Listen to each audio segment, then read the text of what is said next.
Hi friends, welcome back to my video. Please video ನೋಡ್ತಿರೋರು, first time video ನೋಡ್ತಿರಲು subscribe ಮಾಡ್ಕೊಂಡು video ನೋಡಿ, ಹಾಗೆ ಲೈಕ್ ಮಾಡಿ, ಶೇರ್ ಮಾಡಿ, ಸಪೋರ್ಟ್ ಮಾಡಿ. ಇವತ್ತಿನ ಡೇ ವ್ಲಾಗ್ ಏನಪ್ಪ ಅಂತಂದರೆ, ನಾನು ಬೆಳಗ್ಗೆನೇ ಎದ್ದು ಏನಪ್ಪ ಅಂದರೆ ಇವತ್ತು ನಮ್ಮ ಅಮ್ಮ ಕೂಡ ಇಲ್ಲ, ನಾನು ಲೇಟಾಗಿ ಕೂಡ ಎದ್ದಿದ್ದೀನಿ.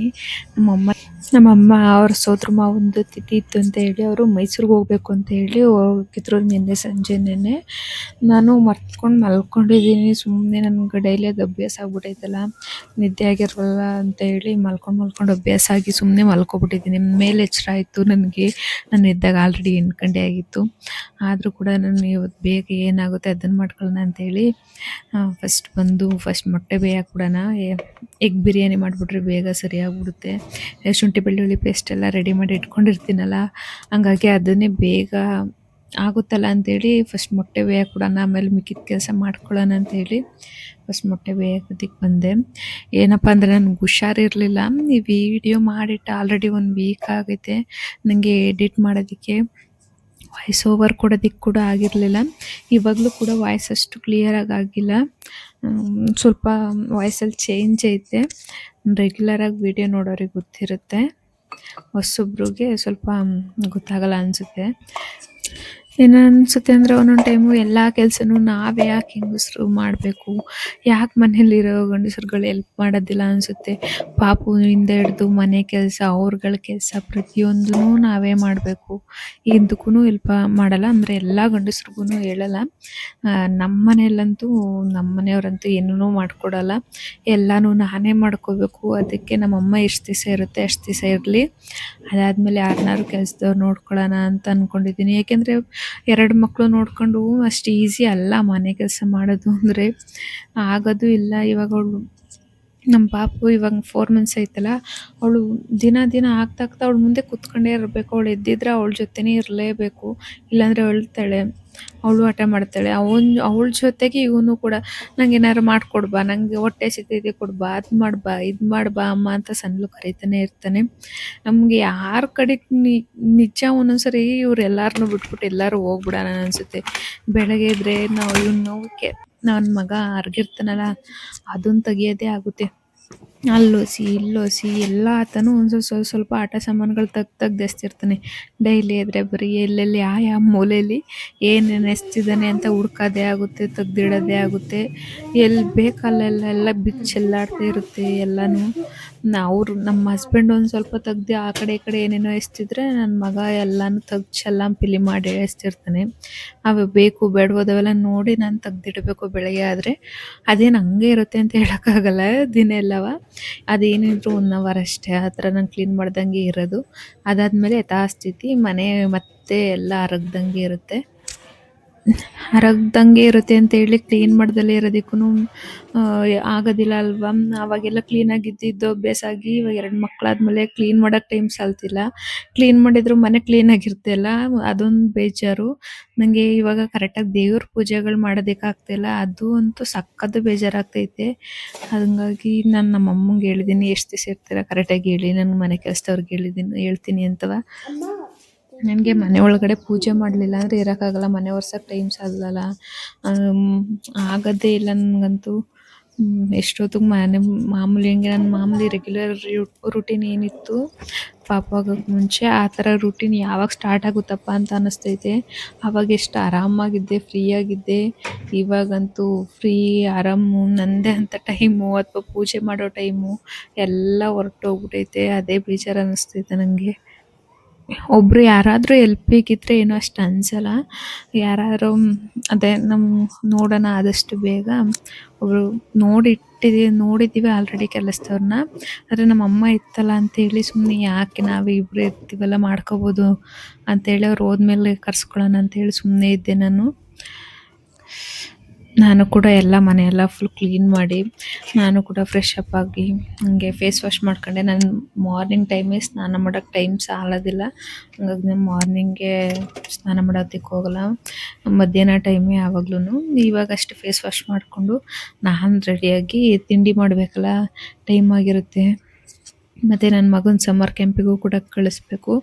ಇನ್ನೇನು ಎಲ್ಲರಿಗೂ ಸ್ಕೂಲ್ಗಳೇ ಸ್ಟಾರ್ಟ್ ಆಗ್ತೈತೆ. ಅಂದರೆ ಇವನಿಗಿನ್ನೂ ಇವಾಗ LKGಗಲ್ವಾ, ಹಾಗಾಗಿ ಇವ್ನಿಗೂ ಸ್ವಲ್ಪ ಲೇಟು ಅಂತಲೇ ಹೇಳಿದ್ದಾರೆ. ಜೂನ್ 1ಗೆ ಇನ್ಫಾರ್ಮ್ ಮಾಡ್ತೀವಿ ನಾವು, ಯಾವಾಗ ಕ್ಲಾಸಸ್ ಸ್ಟಾರ್ಟ್ ಆಗುತ್ತೆ ಅಂತ ಮೆಸೇಜ್ ಮಾಡ್ತೀವಿ ಅಂತ ಹೇಳಿದ್ದಾರೆ.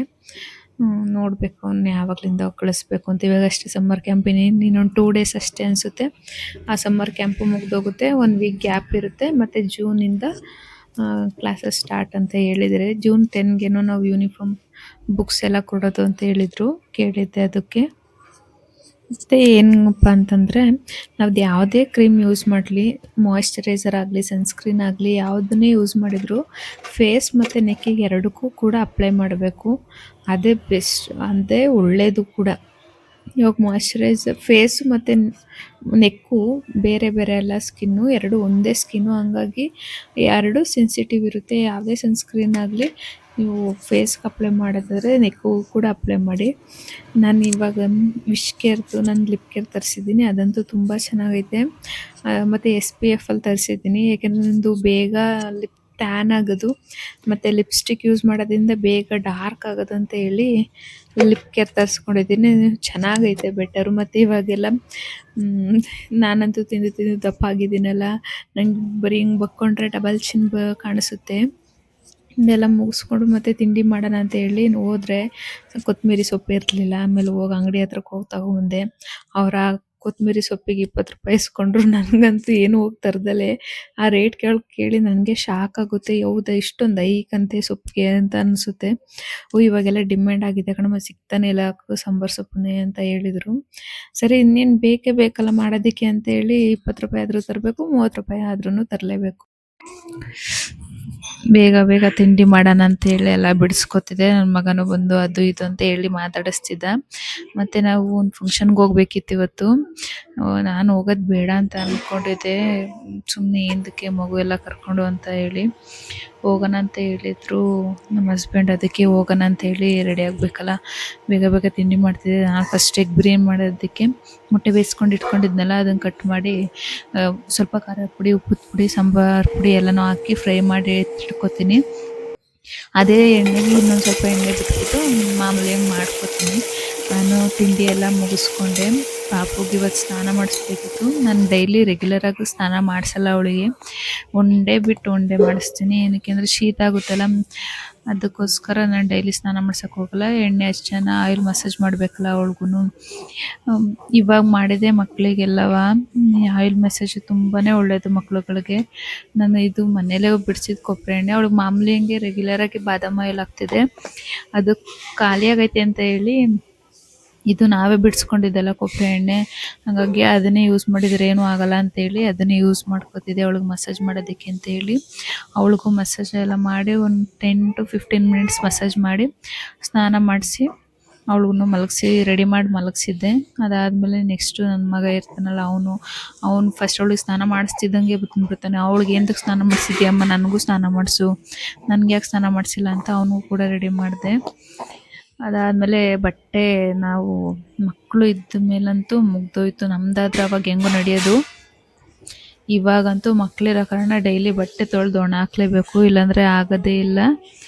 ಹಾಗಾಗಿ ಪಾಪು ಬಟ್ಟೆ ಮಾತ್ರ ತೊಳೆದ್ಬಿಟ್ಟು ವಾಷಿಂಗ್ ಮಿಷಿನ್ಗೆ ಹಾಕಿದ್ದೆ.